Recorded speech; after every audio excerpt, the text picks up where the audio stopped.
L'agriculture biologique est très importante pour la FAO parce que c'est une des réponses à la problématique de l'agriculture durable. Vous savez, aujourd'hui, pour la FAO, c'est un enjeu très important d'avoir une agriculture dans le monde qui soit socialement équitable, économiquement rentable et bien sûr respectueuse de l'environnement.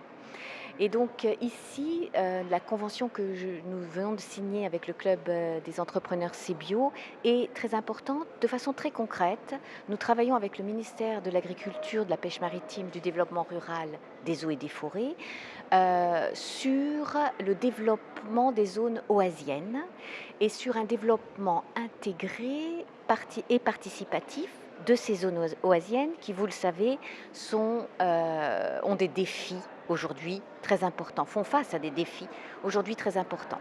Alors, comme angle d'approche, nous avons deux angles d'approche, la conservation de l'agrobiodiversité et l'agriculture biologique. Et donc, nous soutenons les agriculteurs, les petits agriculteurs de ces oasis, à produire des produits oasiens biologiques. Et nous manquons justement de ces partenariats avec l'aval de la filière, c'est-à-dire ceux qui vont commercialiser à l'export ou sur le marché domestique ces produits. C'est pour ça tout l'intérêt de cette coopération et de ce partenariat avec CBio. Les défis de l'agriculture biologique ici, c'est que c'est encore, comme le disait monsieur, voilà, c'est encore un secteur de niche.